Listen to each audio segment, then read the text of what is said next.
This is my island. It has all the settings I'd ever be tempted to travel across the world to be immersed in, but in one place.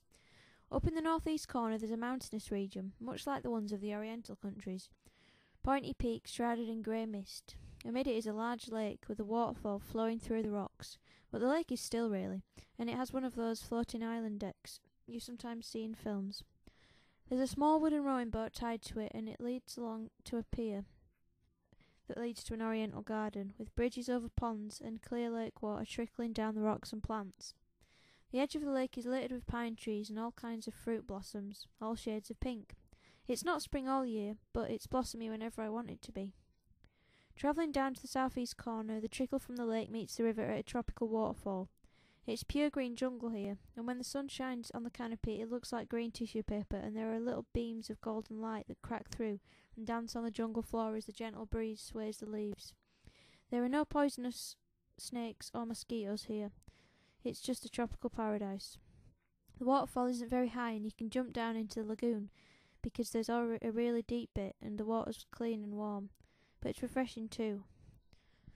There's little footpaths everywhere and you can walk through a small gap in the cliffs where the river meanders into the sea, and onto the white sandy beach where the sea is clear and warm and there's no jellyfish or sharks. The coastline is lush and rocky like St. Lucia or something. I've never been there but I've seen pictures. And there's a perfect little beach hut and eating area with an abundance of beachy food and drink, and places to sleep or rest, but it's warm enough to sleep on the beach really. Along the river to the southwest point, going upstream, but never mind that now, there's a rocky alpine snow-covered mountain range surrounding a giant black lake, opposite an ancient castle which rests on a flat area of the peaks. There's a ski lift and skiing area with both exhilarating and more shallow relaxing runs, and a perfect log cabin at the bottom which always has a fragrant wood fire and sweet hot drinks when you come in from the cold. The ancient castle across the lake is frozen in winter at perfection, but it might be summer or spring or autumn sometimes. It's so big you could never explore all its turrets and towers. Floors upon floors, trapdoors and hidden rooms, corridors and spiral stone staircases, and very cosy living areas, again with log fires, small lattice windows. There's a small moat around it that flows beneath the drawbridge that leads into the village. At one point the moat widens and it's actually one of these geothermal hot spring pools, lit by oil lamps in the shadow of the castle. Then a cobbled street leads into the village, where beautiful stone terraces line both sides. They've all got different things inside. One is a chocolate shop, one is a sort of cosy cafe. There's a small cosy pub with comfy leather booths and a piano and a fire roaring. There's also a spa building with a perfect bath pool in the cellar, with lavender rising gently through the steam. There's also an intimate live music venue where anyone I wanted would come and play, and it wouldn't have to be ear-splittingly loud, and it wouldn't be full of arseholes talking. The street also has my two previous houses, Corn Road where I lived until I was 9, and the Sycamores where I lived till I was 14, the garden out back, and my current family home with all the walks around it, and Deck's house. Full of Oakworth really, but sort of condensed down into the Mary Poppins bag of my island.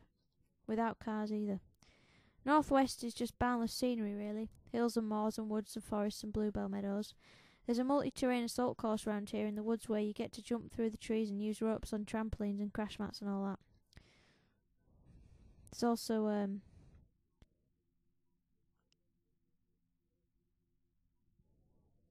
tree houses. Yeah, lots of tree houses. Then leading east along the river, which is lined with willows and wildflowers, there are gentle rolling hillsides with small paths for horses and ponds and steps and bridges, and built into one of the green hillsides is a hobbit house, disguised from the outside but all wooden and cosy inside. Move along further east and a lone cottage sits in a green valley near the river with high ceilings and warm rooms and a little garden in full bloom, with every kind of fruit and veg growing in the allotment in the back, and lots of lovely animals grazing on the fresh grass. At night, the stars and moon are our only light.